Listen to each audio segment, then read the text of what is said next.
Perkembangan zaman memang membuat dilematis bagi perkembangan seni tradisional, terutama wayang kulit. Di satu sisi, tuntutan akan eksistensi menuntut dalang untuk berkreasi dan berinovasi sehingga banyak bergeser dari pakem. Namun tidak dengan Ki Timbul Hadi Prayetno.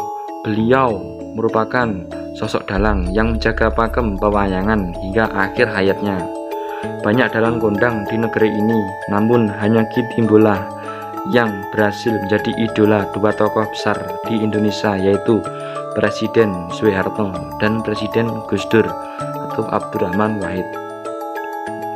Karena kesetiaannya netepi Darmo, Ki Timbul selalu menjaga pakem pewayangan dalam setiap pertunjukannya, sehingga membuat dua sosok Presiden Indonesia mengidolakannya.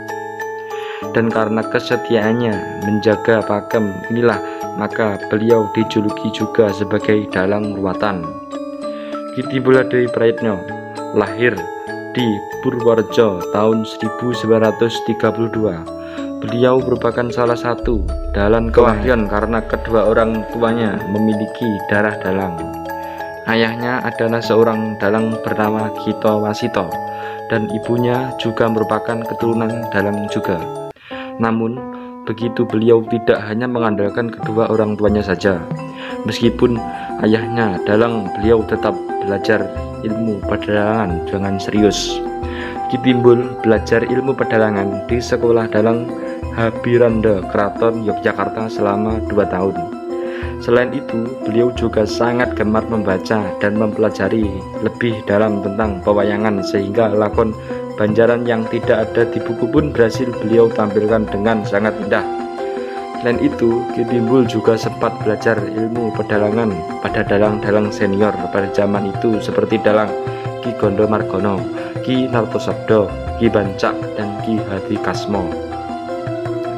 Sampai masa tuanya, Ki Timbul tetap eksis mendalang dan mengajarkan ilmunya dengan menjadi dosen tamu di IC Yogyakarta dan menjadi guru dalang di Habiranda Keraton Yogyakarta karena beliau juga merupakan abdi keraton sampai akhir hayatnya. Di Keraton Yogyakarta pun sampai saat ini beliau tercatat sebagai abdi dalem dengan gelar Mas Rio Carmo Menggolo.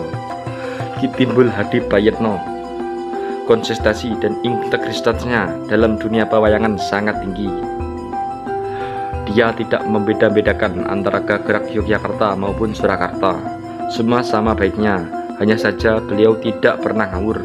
Yang penting laku keras dan mengejar popularitas dalam setiap pementasannya. Baginya, dia hanya ingin menjadi dalang yang netepi Darmo. Darmo sebagai dalang dan Darmo wayang itu sendiri, bukan karena uang dan popularitas. Meskipun banyak penghargaan yang sudah beliau peroleh semasa hidupnya, bahkan beliau merupakan salah satu dalang langganan yang sering diundang ke istana waktu itu. Tapi hidupnya tetap sederhana. Kesetiaannya pada profesinya sangat luar biasa. Tanggung jawabnya begitu besar. Sampai di usia tua dan sedang sakit pun, ketika beliau sudah menyanggupi untuk mendalang, maka beliau tidak pernah ingin digantikan oleh siapapun, termasuk oleh anaknya. Baginya lebih mulia jika memang harus meninggal ketika mendalang daripada harus melepas tanggung jawab. Sungguh sosok yang patut kita jadikan teladan dan panutan. Selain mendalang, Ki Timbul juga memiliki keahlian membuat wayang sendiri dan membuat tokoh wayang yang sesuai dengan keinginannya. Di sela-sela waktu yang ada, beliau selalu mengisi dengan membuat wayang atau memperbaiki sendiri wayangnya yang rusak. Baginya wayang adalah hidupnya, jadi beliau selalu mengisi waktunya dengan segala sesuatu yang berhubungan dengan wayang. Semasa hidupnya, Ki Timbul Hadi Prayetno pernah menikah sebanyak 3 kali dan dikaruniai anak sebanyak 14.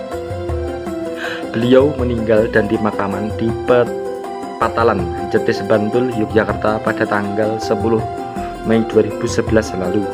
Selain meninggalkan keluarga yang beliau cintai, Ki Timbul juga meninggalkan sebuah teladan bagi kita tentang pentingnya dedikasi, integritas, dan kesetiaannya terhadap profesi dan pekerjaan kita. Semoga tenang di surga. Wayangmu akan selalu mengemban di bumi Nusantara. Ki Timbul Hadi Prayetno.